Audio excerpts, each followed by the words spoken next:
Bien, estamos de vuelta.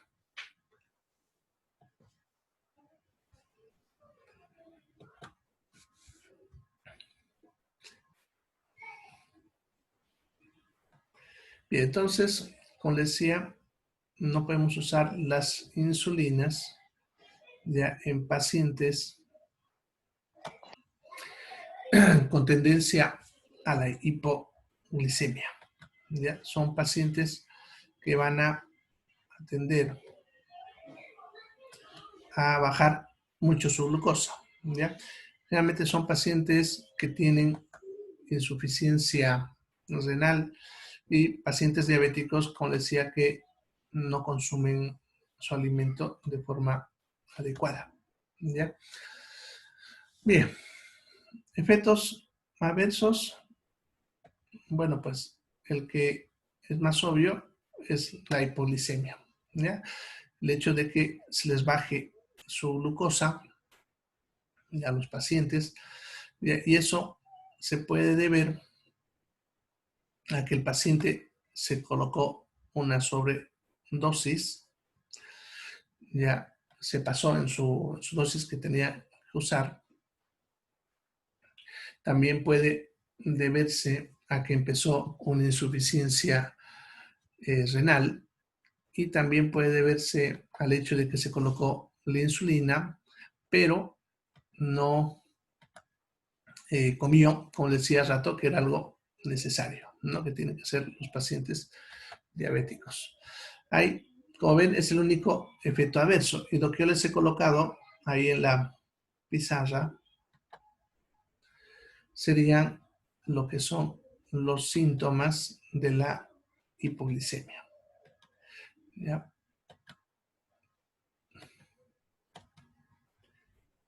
Esperemos un ratito. Ya. A ver.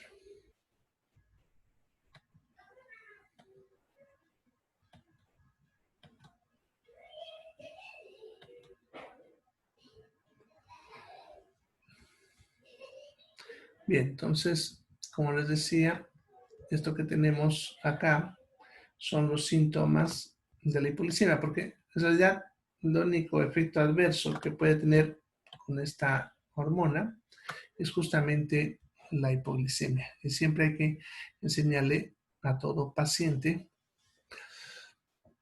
ya que reconozca los síntomas de la hipoglicemia, ya los cuales son, como ven, va a empezar el paciente con sudoración, ya generalmente una sudoración fría, el paciente va a tener sensación de hambre. Ese es un dato muy importante. Y el paciente que se coloca insulina y empieza a sentir hambre, ya generalmente se debe a que está empezando a hacer hipoglicemia. ¿Ya? Va a empezar a tener palpitaciones, temblores, una sensación de temor, ansiedad, va a estar confundido, que incluso esa confusión va a ir empeorando conforme van pasando los minutos, ¿ya? Y va a empezar a tener la visión borrosa y va a terminar con la pérdida de la conciencia, porque puede entrar en lo que es el coma hipoglicémico. ¿Ya? Bien, en caso de que un paciente que se coloca insulina le pase esto, lo que hay que hacer inmediatamente es darle glucosa, que para eso le podemos dar algo dulce si él todavía está consciente. ¿Ya? Si es que no estuviese consciente, debemos darle glucosa por vía endovenosa, ¿no? Para eso le colocamos un suero destrozado o directamente hipertrosa, que es como viene la glucosa, ¿no? En solución concentrada para colocar directo en vena. ¿Ya? Bien, pero para eso siempre, para sospechar esto, siempre tiene que estar presente el antecedente de que el paciente se colocó insulina, ¿no? Y debemos siempre preguntarle si el paciente que se colocó insulina se colocó la dosis que corresponde, cuánto, y si comió o le decía después de haberse colocado o antes de haberse colocado, ¿no? Y cuánto tiempo tardó en comer después de haberse colocado la insulina. Bien, entonces eso sería los hipoglicemiantes parenterales, los cuales, como decía, la insulina es la única. Luego tendríamos los hipoglicemiantes orales. Bien, estos vamos a ver por grupos químicos, ya son 4 grupos, y vamos a empezar con los más usados, que son las sulfinilureas. De la glibenclamida es uno de los más usados, el famoso Daonil, no sé si escucharon hablar de ese, el Daonil, es uno de los más usados, ¿ya? Después estaría la glipizida.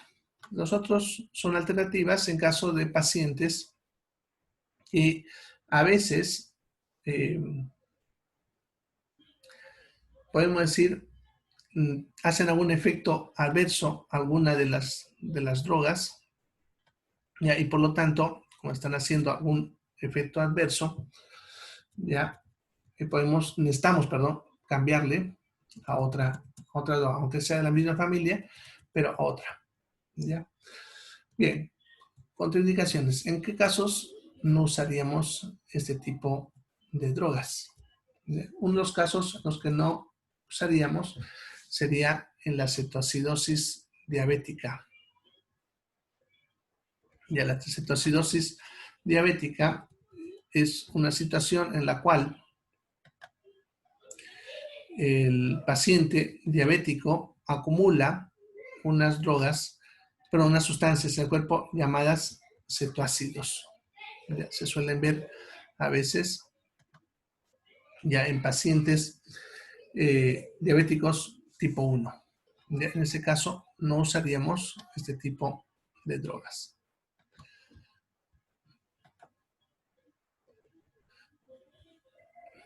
Bien, tampoco vamos a usar en pacientes que tengan estados hipoglicémicos. Eso incluso hasta podemos decir es bastante obvio, ¿no? En pacientes que tienen hipoglicemia no le podemos dar esto porque se la bajaríamos más su glucosa.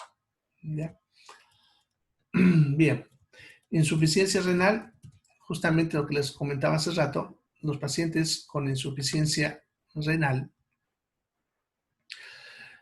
tienden a acumular la glucosa. Ya son pacientes que van a acumular la glucosa, pero la insulina, y por lo tanto es como si estuviésemos colocando una dosis elevada de insulina. En los pacientes que tienen insuficiencia renal, hay que hacerle una prueba que se llama Clarence de creatinina para ver ya cómo está la función renal y según eso hacer un recálculo de la dosis que le vamos a colocar. ¿Ya? Bien, insuficiencia hepática, porque también parcialmente el metabolismo de estas drogas se realiza en la parte hepática, ¿no? Embarazo y lactancia, bueno, embarazo y lactancia es bastante complejo manejar un paciente diabético, ¿ya? Porque cuando se usa hipoglicemia antes, podemos generar una hipoglicemia intensa en el feto y eso puede generar la muerte. Y en el caso del niño, en el caso de lo que es la lactancia, como pasa por la leche, pudiese generar que en los niños ya se retrase su crecimiento o tengan cuadros de hipoglicemia que dañen el cerebro, ¿no? Entonces, en las pacientes que están embarazadas, deben pasar a, a la insulina, ¿ya? O sea, no pueden tomar hipoglicemiantes orales, deben pasar a controlarse con insulina. Por eso normalmente no se suele recomendar, ya que una paciente diabética se embarace, ¿no? Pero a veces pasa, así que, bueno, en esos casos vamos a hacer esas recomendaciones que le estoy mencionando. Bien, efectos adversos.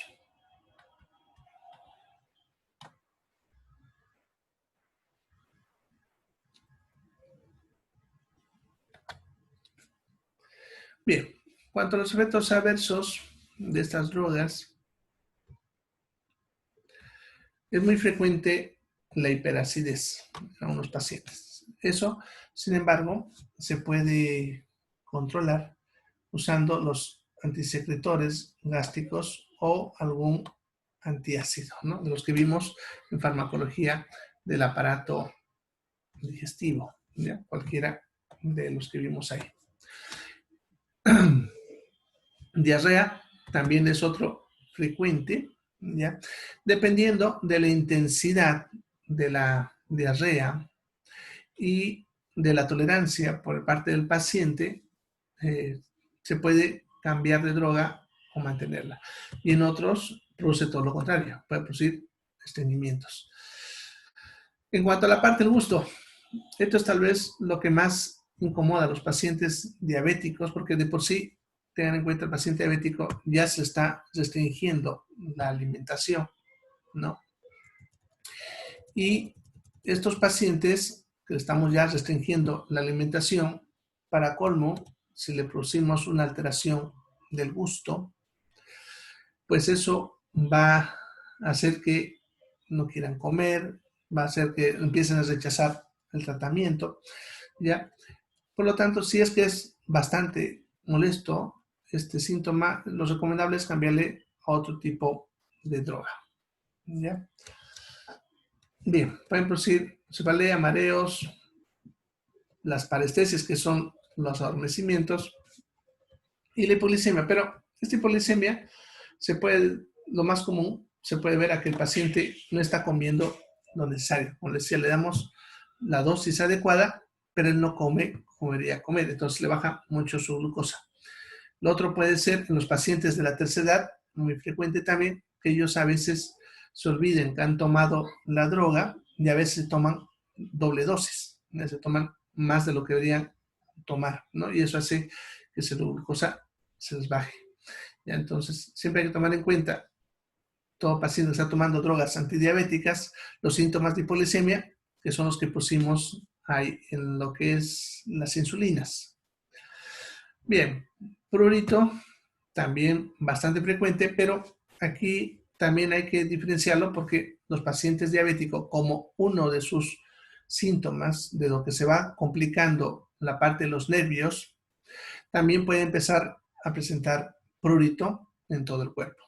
¿Ya? Entonces, hay que ver si es la droga o si es la diabetes. Para eso la única forma es cambiarle temporalmente de hipolicemiante, y al hacer ese cambio, si desaparece es la droga, y si no, es la diabetes. En ese caso no se puede hacer mucho. ¿Ya? La fotodermatitis, ya la piel se lesiona y empieza a inflamarse cuando el paciente se expone a la luz del sol.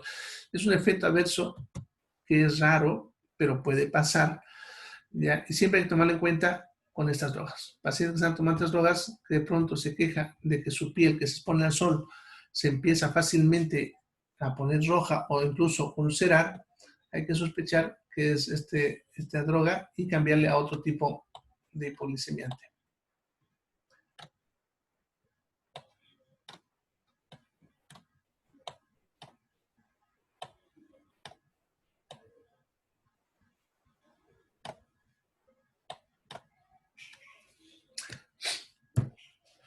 Bien, la otra droga que tenemos, otro grupo de drogas, serían las biguanidas.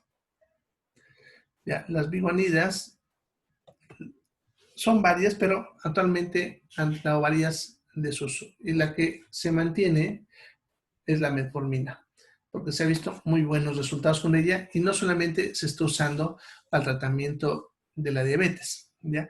Se la empezó a usar al tratamiento del síndrome metabólico, que es una enfermedad en la cual el paciente suele tener alteraciones de glucosa y de los lípidos sanguíneos, ¿no? Colesterol, triglicéridos se le suele alterar, ¿ya? Y también para el tratamiento de los quistes de ovario, no para todos, obviamente, para algunos, ¿ya? Entonces está usando esta droga con muy buenos efectos en esas otras eh, patologías, ¿ya? Bien, en la diabetes se puede usar sola, pero se ha visto también muy buenos efectos de ella combinada con alguna de las anteriores, principalmente con la glibenclamida, ¿ya? Se la ha usado bastante ya con la glibenclamida. ¿Listo? Bien, en cuanto a sus contraindicaciones, bueno, igual que la otra, no se puede usar durante el embarazo. Eso se refiere cuando habla ahí de diabetes gestacional, ya se refiere al tratamiento de la diabetes durante el embarazo. ¿Ya? Pero aquí, más que todo, se refiere a las pacientes, perdón, que hacen diabetes durante el embarazo. Puede que antes no tenían alteraciones de la glucosa. Sin embargo, las pacientes que hacen diabetes gestacional también van a hacer diabetes en el futuro, ¿ya? Pero en esos casos no se usa. Insuficiencia renal y hepática, por el mismo motivo que expliqué anteriormente, se van a acumular y eso puede generar una sobredosis. En pacientes con insuficiencia cardíaca, desnutrición severa, en este caso es importante hablar de esto. Muchos pacientes diabéticos pierden peso, no todos, porque algunos más bien suben, ya, pero algunos pierden peso y entran en cuadros de desnutrición severa, en el cual tienen deficiencia de múltiples nutrientes, no solamente del problema de la glucosa, ¿ya? Y el problema es que esta droga puede bloquear a la vitamina B12 y al ácido fólico. Entonces, los pacientes que tuviesen grados de desnutrición ya empeoraría la deficiencia, empezando a manifestarse ya la vitaminosis. Por ese mismo motivo también está contraindicado el alcoholismo crónico, ya que el alcohólico crónico tiene la deficiencia del ácido fólico porque el alcohol es una antivitamina del ácido fólico, o sea, bloquea esta vitamina. Ya, pacientes que tuviesen deficiencia de vitamina B12, deficiencias de hierro o deficiencias de ácido fólico. Entonces, como ven, en esas situaciones está contraindicado. Por eso la desnutrición está como una contraindicación importante de esto. De pacientes que tengan cuadros de desnutrición, lo que hay que hacer primero es compensar esto y para eso generalmente los internamos. Inicialmente empezamos con insulina hasta que se compensen y de ahí ya recién se les va a pasar alguna de estas drogas.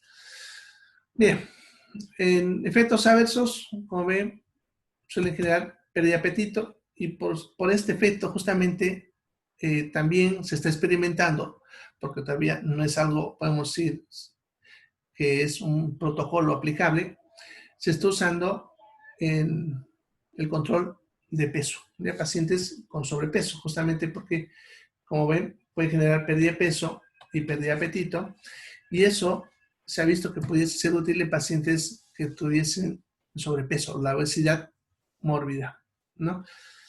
Pero no por eso significa que lo vayan a tomar. Necesita ciertos controles, se necesita evaluar los niveles de glucosa, lípidos, etcétera, y dependiendo del caso se puede indicar este tipo de drogas. Bien, ¿alguna pregunta hasta acá?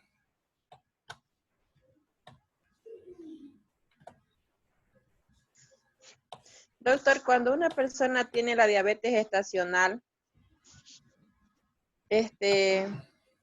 hola. Te escucho.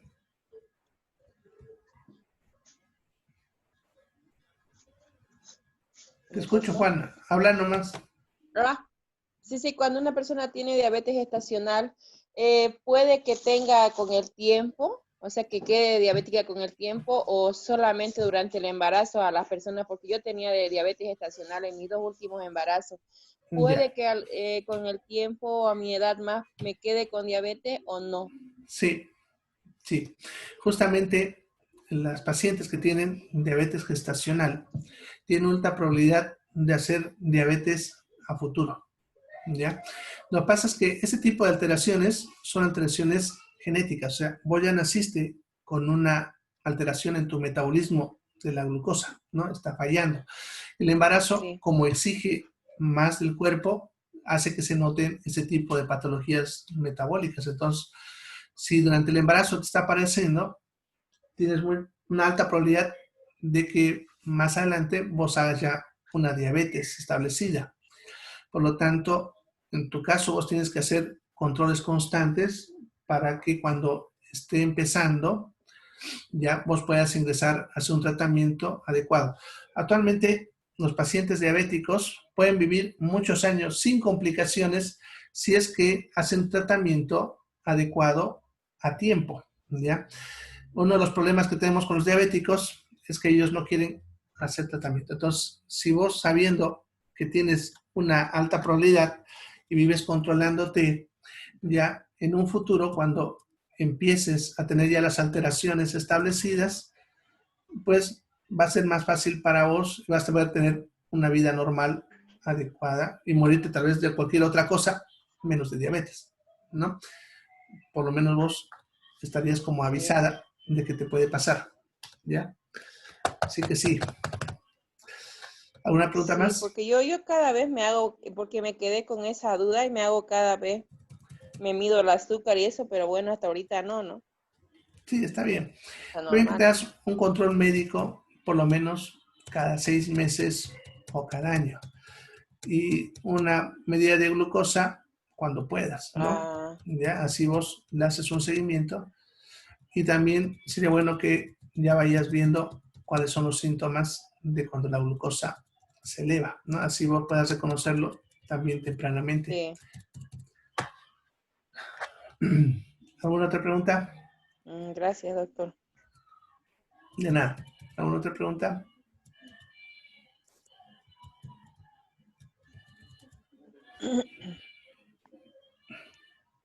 Bien, entonces el otro grupo sería los inhibidores de la glucosidasa. Ya, aquí tenemos solamente un grupo, ya que sería una droga, ¿no? Que sería la carbosa. La carbosa, ¿ya? Esta droga generalmente lo usamos cuando vemos que hay un paciente que no responde adecuadamente a las anteriores que hemos salido, porque generalmente vamos a empezar con las biguanidas y si no responden usamos metforminas puras o combinadas, ¿no? Ahora, lo que pasa es que hay pacientes que pudiesen tener efectos adversos bastante severos, ya, y necesiten cambiarse, o no, o bastante severos, sino a veces síntomas incómodos que generan que tengamos que cambiar la droga, ¿no? Entonces, en esos casos usaríamos lo que sería la carbosa, perdón. Ya. En cuanto a sus contraindicaciones, no podemos usar embarazo y lactancia. En cuanto a los menores de 18 años, esa contraindicación es porque no hay un estudio clave que nos guíe cómo se puede usar en este tipo de pacientes, ¿no? En cuanto a las enfermedades intestinales crónicas, ya que esta droga altera el funcionamiento intestinal, ¿no? Frena el tránsito, ¿ya? Y eso puede, en algunos casos, generar bastante incomodidad. Y pacientes que tienen ya de base una enfermedad inflamatoria crónica, se la puede empeorar. Estamos hablando, por ejemplo, de colitis ulcerativa, enfermedad de Crohn, ¿ya? Bueno, y otras más. Cuanto a sus efectos adversos, flatulencias, muy frecuente, cuando se altera la función intestinal. Ya las flatulencias es cuando uno se llena de gases, ¿no? Se hincha la barriga de gases, tanto por arriba como por abajo botamos gases. Meteorismo es lo que suena la barriga, ¿no? Como cuando tienen hambre. Va a haber distensión abdominal, la barriga se va a hinchar, eso debido a las flatulencias, y eso incluso puede generar el dolor abdominal. Y en algunos casos pudiese haber diarreas. Ya, entonces, es una droga que es bastante incómoda porque se dan cuenta incluso sus efectos adversos no son de mucha preocupación, pero muy poco paciente a veces tolera estas drogas. Entonces, por eso, solamente una alternativa.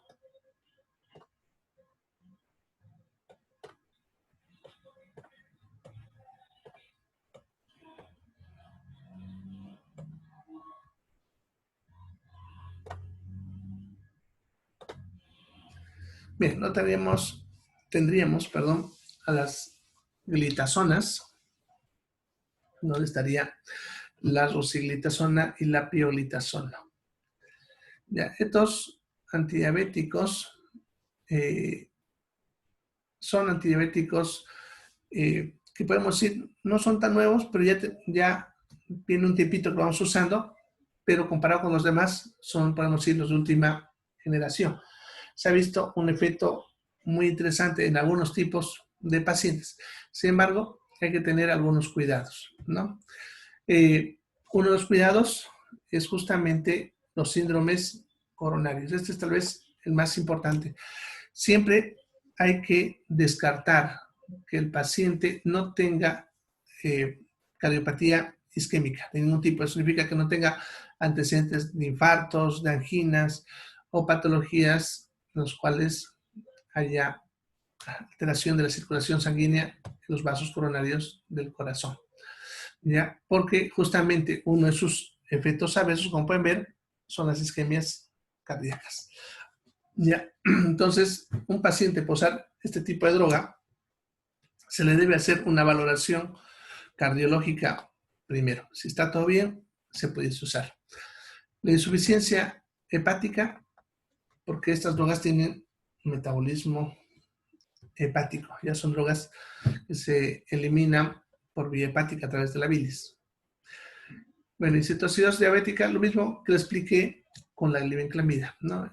Es un cuadro en el cual los pacientes, principalmente los diabéticos tipo 1, que han estado muchos días sin tratamiento, acumulan cetoácidos. Y estos cetoácidos pueden hacer que el paciente entre en coma, ¿ya?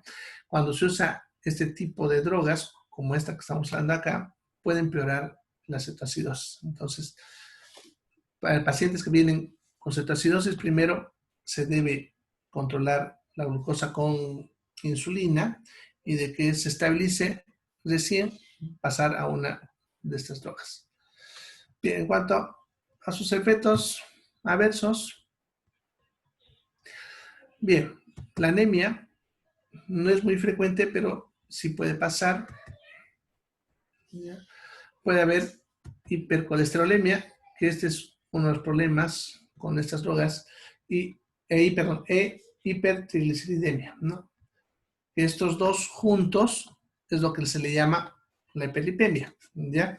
Es cuando tanto colesterol como triglicéridos están elevados. Entonces, pacientes que están recibiendo este tipo de drogas, se debe controlar, se debe hacer pruebas para ver las grasas en sangre, ¿no? Lo que se llama el lipidograma.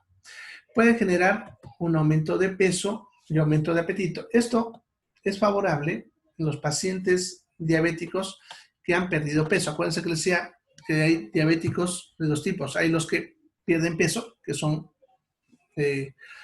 los que llegan a veces con cuadros de desnutrición, como les mencionaba, y hay diabéticos que suben de peso, ¿no? Entonces, estas drogas las adecuadas para los pacientes diabéticos que han perdido peso, ¿ya? Y la metformina sería ideal para los que han subido peso, ¿ya? Entonces, dependiendo del tipo de paciente, también escogemos uno u otro, ¿ya? Pueden producir estreñimiento.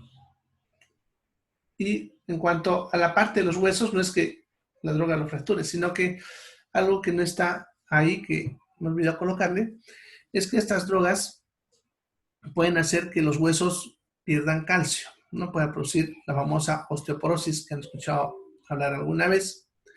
Ya, entonces,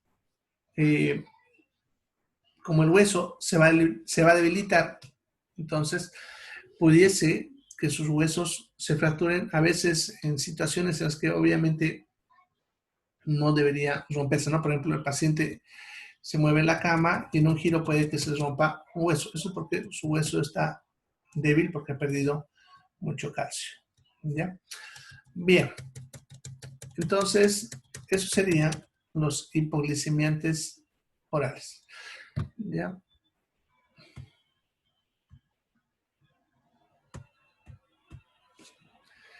Bien, ¿alguna pregunta sobre esto? Vamos a irnos a otro tema. Tenemos todavía, tenemos un tiempo para empezar el otro tema.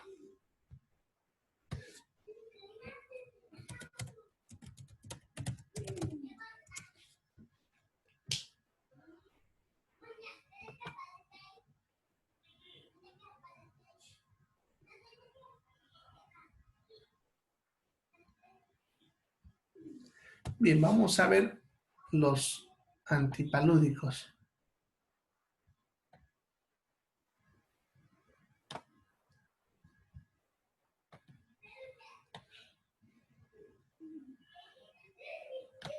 Bien, los antipalúdicos serían los que vamos a usar para el tratamiento de la malaria o paludismo, ¿ya?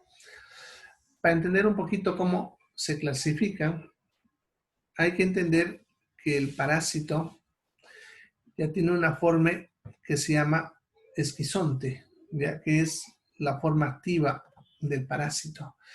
Ahora, el esquizonte, cuando está en nuestro cuerpo, tiene una etapa que circula por la sangre y otra etapa en la cual se mete a los tejidos, como el cerebro, corazón, etcétera, diferentes órganos.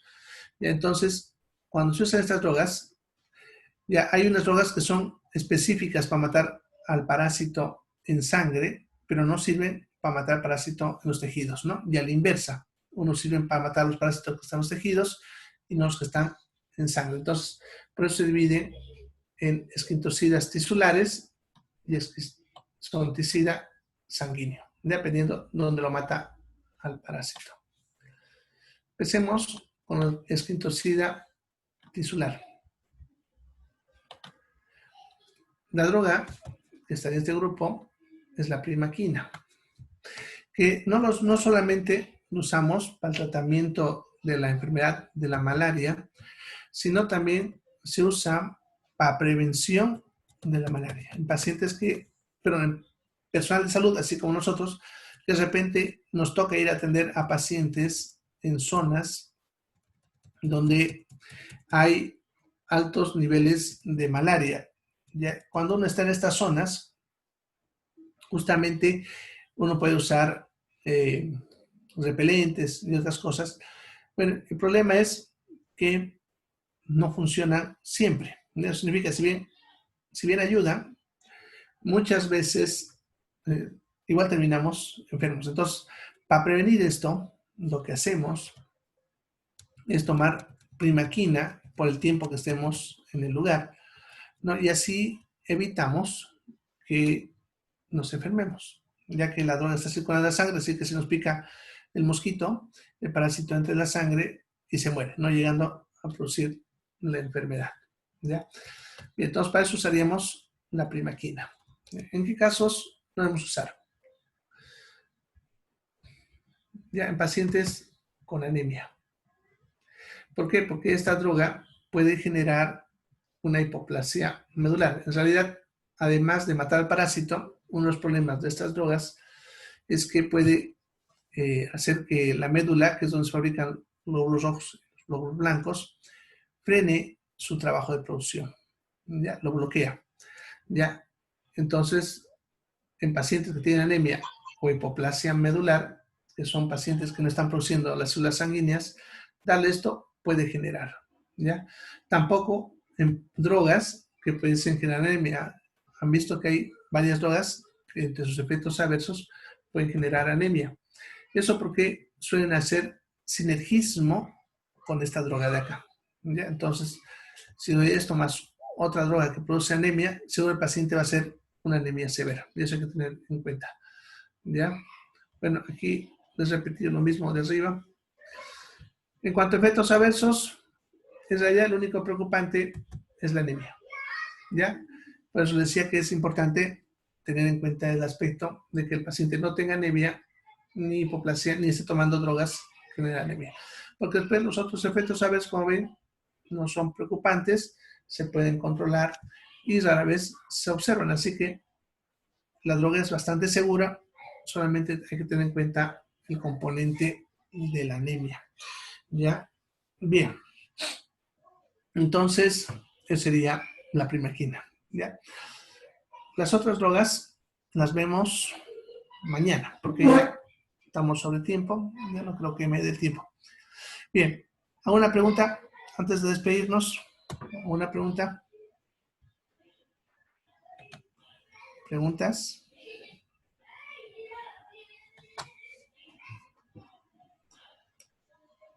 Bien, entonces nos vemos mañana. ¿Ya? Bien, se cuidan chicos, abríense porque va a ser bastante frío. ¿Ya? Chao, chao. Hasta mañana, doctor, hasta Chao, se mañana. cuidan. Chao, chao.